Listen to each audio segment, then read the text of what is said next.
हाय दोस्त, मैं चंद्रशेखर और स्वागत है आपका टारगेट परीक्षा में। और ये मैं विश्व का भूगोल लेके चल रहा हूँ आपके सामने। ठीक है, तो विश्व का भूगोल मैं पढ़ाऊँगा। और आज हम पढ़ेंगे भूकंप। ठीक है, आज हम क्या पढ़ेंगे? भूकंप।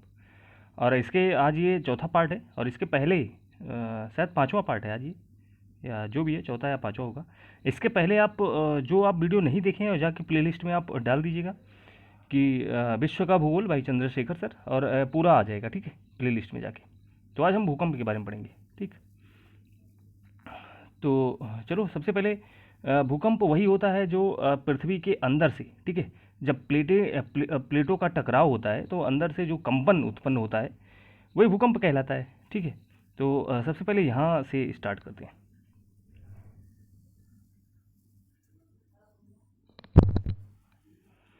भूकंप सिस्मोग्राफ यंत्र से नापा जाता है। तो भूकंप का मापन किससे होता है? सिस्मोग्राफ से। ठीक है, और इसे भूकंप विज्ञान भी, इनके अध्ययन को भूकंप के अध्ययन को भी भूकंप विज्ञान भी कहते हैं।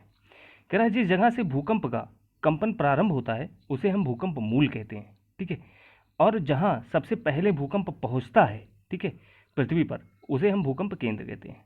समझ में आई बात? मतलब देखो, जहाँ से भूकंप उत्पन्न होता है, जहाँ से ये समझ लो पैदा होता है, उसे हम बोलते हैं भूकंप मूल। ठीक है, उसे भूकंप मूल बोलते हैं।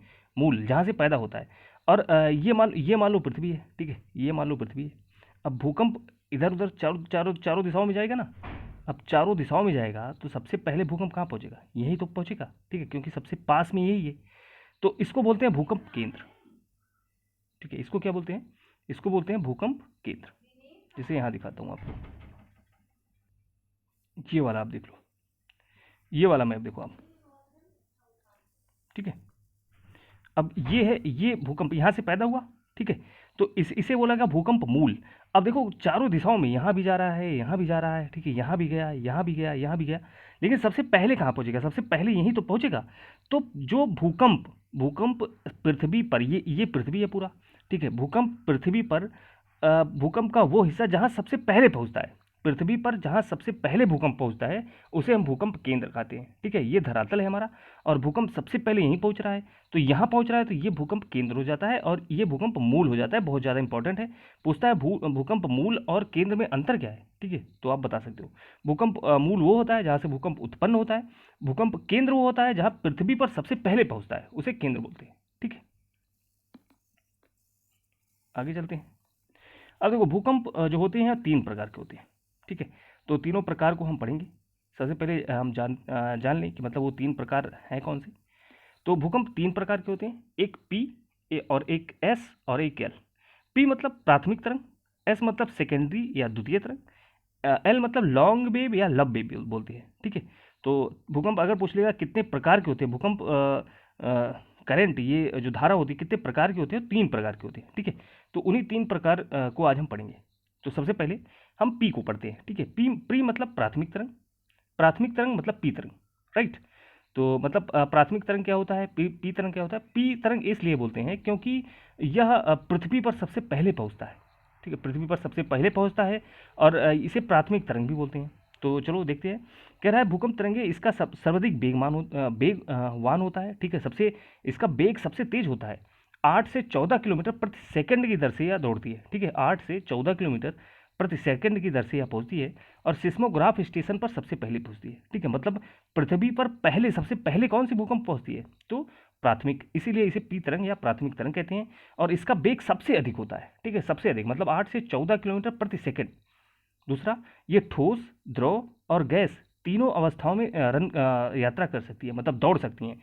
ठोस में भी दौड़ सकती हैं, द्रव में भी दौड़ सकती हैं, और गैस में। बार बार ये क्वेश्चन पूछा गया है कि कौन सी धारा है, कौन सी भूकंप है जो तीनों धाराओं में दौड़ सकता है? तो पी तरंग मतलब प्राथमिक तरंग, ये ठोस, द्रव, गैस में दौड़ सकती हैं। ठीक है, और ये ध्वनि तरंगों के समान होती हैं, मतलब ये ध्वनि तरंगों के समान होती हैं। तो हमने क्या सीखा? ये ठोस, द्रव, गैस तीनों में संचरण कर सकती हैं, और यह सबसे तेज होती है, इनका स्पीड सबसे तेज होता है, इसलिए इन्हें प्राथमिक तरंग कहती हैं, कहा जाता है, और यह पृथ्वी पर सबसे पहले पहुंचती है। फिर हम बात करते हैं एस तरंग। एस तरंग मतलब क्या बोलते हैं? इसे आड़ी अथवा अनुप्रस्थ तरंग, मतलब ट्रांस ट्रांसवर्स वेव, मतलब इसको बोलते हैं सेकेंडरी। सेकेंडरी मतलब द्वितीय तरंग। ठीक है, एस मतलब इसको क्या बोलते हैं, सेकेंडरी तरंग या द्वितीय तरंग। अच्छा, इन्हें क्या बोलते हैं, देखो यहाँ पे दिखाया गया है, ये द्वितीय, सॉरी, इन्हें द्वितीय तरंग अथवा गौड़ तरंगे भी बोलते हैं। और इनका गति देखो पी से कम होता है। यहाँ कह रहा है इनका गति, थोड़ा सा यहाँ देखते हैं, नीचे आते हैं, ठीक है। इनका 4 से 6 किलोमीटर प्रति सेकंड होता है। 4 से 6 किलोमीटर प्रति सेकंड होता है। और ये प्राथमिक तरंगों की अपेक्षा थोड़ा कम होता है, मतलब इनका वेग थोड़ा कम होता है, मतलब उनसे थोड़ा सा कम खतरनाक होती है, ठीक है। ये लहर मतलब लहरें तरल पदार्थ में होकर नहीं गुजर पाती, तो बहुत ज़्यादा जरूरी है। एस तरंग जो है ये मतलब आप कह सकते हो कि ये लिक्विड में, मतलब द्रव में ये संचरण नहीं कर पाती, मतलब तरल अवस्था में ये संचरण नहीं कर पाती। ये ठोस और गैस में तो संचरण कर लेती है, लेकिन द्रव में संचरण नहीं कर पाती। फिर हम पढ़ते हैं एल तरंग। एल तरंग मतलब धरातलीय तरंग, जिसे बोलते हैं लॉन्ग वेव या लब वेव भी बोलते हैं, ठीक है, लब वेव भी बोलते हैं इसे, इसीलिए इसको एल कहा जाता है, ठीक है। ये देखो इनका स्पीड तो सबसे कम होता है, इनका स्पीड 3 किलोमीटर प्रति सेकंड होता है, ये इनका स्पीड सबसे कम होता है, लेकिन ये सबसे ज़्यादा खतरनाक तरंग होते हैं, ठीक है। इनका स्पीड सबसे कम होता है, लेकिन ये कारणवश सबसे विनाशकारी होते हैं, मतलब सबसे विनाशकारी, अच्छा सबसे विनाशकारी इसलिए होते हैं, इनका स्पीड तो कम होता है, लेकिन जो हमने पढ़ा अभी पी और एस, उनका जो चाल होता है ये इस तरीके से होता है, ठीक है, मतलब ऐसे लहर की टाइप से वो चलती है। लेकिन जो एल का होता है, एल तो ऐसे चलता भी है और साथ साथ में ऐसे ऐसे भी चलता है, ठीक है। शायद आप मेरी बात समझ पाए हों। ये तो ऐसे ऐसे तो चलता ही है, ठीक है, और ऐसे ऐसे ऊपर नीचे भी चलता है। तो ऊपर नीचे और इधर मतलब दाएं बाएं, ये दोनों चलता है, ऊपर नीचे भी चलता है और दाएं बाएं भी चलता है, ठीक है, इसलिए सबसे खतरनाक होती हैं। तो सबसे खतरनाक कौन सी होती है, एल वेव, ठीक है। फिर हम आगे बढ़ते हैं जो हमारे लिए इम्पोर्टेंट है।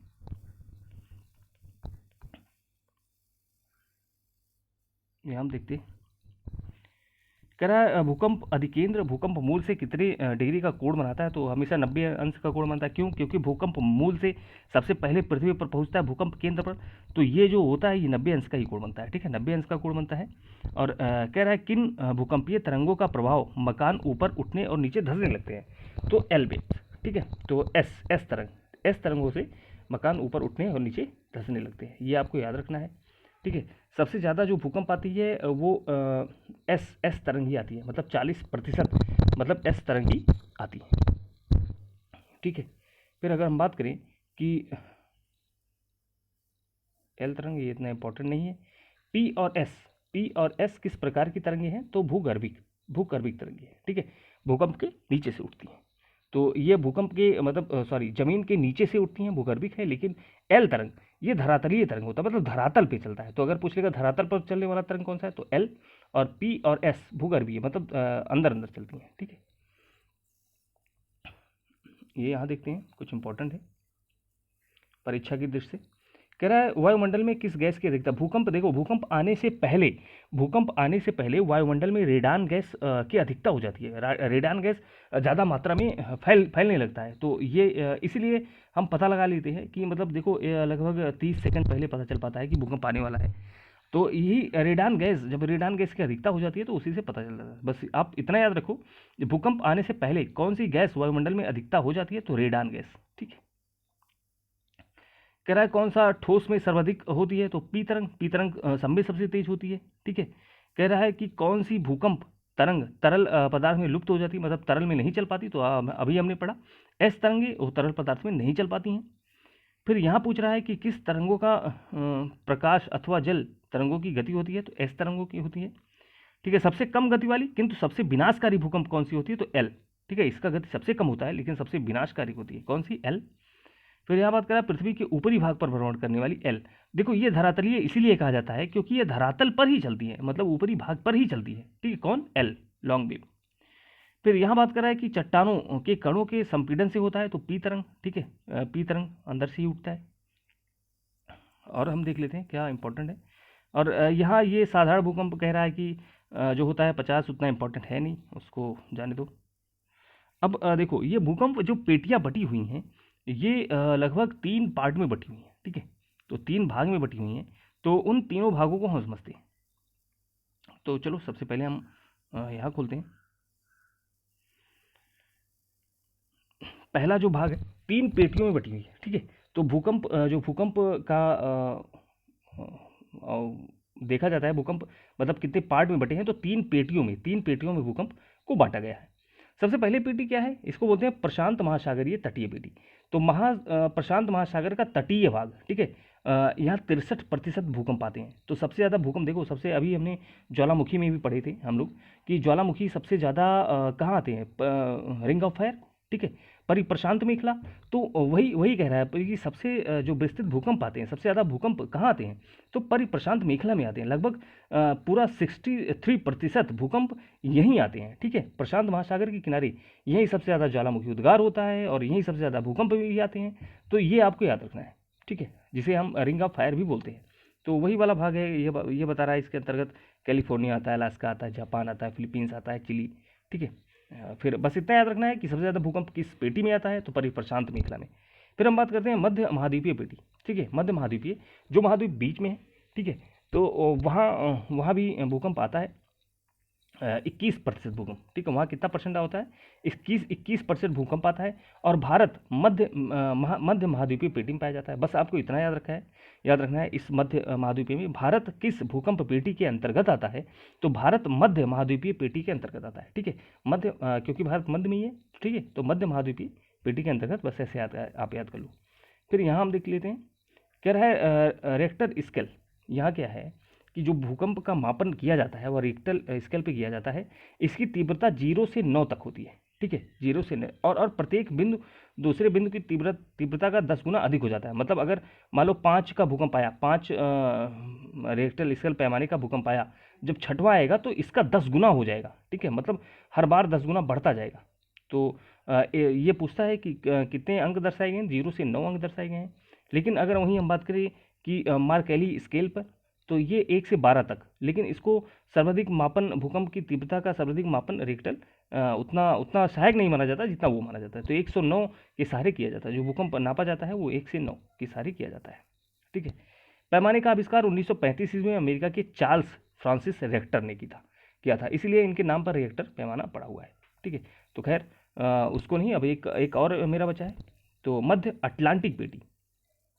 अब देखो ये मध्य अटलांटिक पेटी है, जो अटलांटिक महासागर है उसके बीच वाले भाग। तो ये दूसरा है, इस पेटी में सर्वाधिक भूकंप भूमध्य रेखा के पास आते हैं। तो ये इंपॉर्टेंट है। अगर आपसे पूछ लेगा कि भूकंप भूमध्य रेखा के पास सबसे ज़्यादा जो भूकंप आते हैं वो किस पेटी के कारण आती हैं, तो वह मध्य अटलांटिक पेटी के कारण आते हैं, ठीक है। तीनों पढ़ा, सबसे पहले परिप्रशांत मेखला, ठीक है, तो प्रशांत महासागर, तो प्रशांत महासागर किनारे वहाँ 63% भूकंप सबसे ज़्यादा आते हैं। फिर हमने पढ़ा मध्य महाद्वीपीय पेटी, जिसमें भारत उसी के अंतर्गत आता है। फिर हमने पढ़ा मध्य अटलांटिक पेटी, और जिसके अंतर्गत भूमध्य रेखा पर सबसे ज़्यादा भूकंप आते हैं। फिर हम बात करते हैं सुनामी। देखो सुनामी क्या है, सुनामी एक जापानी शब्द है, ठीक है, जापानी भाषा का शब्द है सुनामी। अगर आपसे पूछेगा कि जापानी क्या है, तो जापानी सुनामी भाषा का शब्द है। और जापानी देखो, जब समुद्र में भूकंप आ जाए, जब समुद्र में भूकंप आ जाता है तो उसी को सुनामी कहते हैं। बस जब समुद्र में भूकंप आ जाता है तो उसी को क्या कहते हैं, सुनामी कहते हैं। और समुद्र की लहरें बहुत ऊंचे तक ऊंचाई तक उठकर और हाहाकार मचा देती हैं, ठीक है। तो यहाँ देख लो 26 दिसंबर 2004 में इंडोनेशिया के सुमात्रा द्वीप के हिंद महासागर की तली के नीचे उठे सुनामी लहरों की ऊंचाई लगभग 33 मीटर थी, ठीक है, अधिक थी। इसका कारण भारतीय प्लेट का बर्मी प्लेट के नीचे, तो जो भारतीय प्लेट है उसका एक देखो, ये बर्मा मतलब म्यांमार का प्लेट है, ये भारतीय प्लेट है, ठीक है। जो प्लेटें हल्की रहेंगी वो ऊपर उठ जाती हैं, और जो प्लेटें बाहर भारी रहती हैं वो नीचे। लेकिन उतना डिटेल नहीं पढ़ना, बस इतना याद रखना, भूकंप की जो बर्मी प्लेटें थी के नीचे धस गई और भारतीय प्लेट के ऊपर आ गई। तो इस तीव्रता के कारण रिएक्टर स्केल पर 8.9 थी, ठीक है। इंडोनेशिया, मलेशिया, श्रीलंका तथा भारत समेत कुल 11 देश, तो आपको पता होगा जो सुनामी आई थी, ठीक है, सुनामी आई थी उसमें 2004 वाली, तो 11 देश प्रभावित हुए थे। और सबसे ज़्यादा नुकसान इंडोनेशिया को हुआ था। तो अगर पूछेंगे सबसे ज़्यादा नुकसान किसे हुआ था, इंडोनेशिया को, भारत को भी बहुत नुकसान हुआ था, ठीक है। तो 11 देश इससे प्रभावित हुए थे। तो यही सुनामी होता है। बस दोस्त आज के लिए इतना ही, अब मिलते हैं अगले वीडियो में, और तब तक आप अपनी पढ़ाई करो और इन्जॉय करो। Thank you.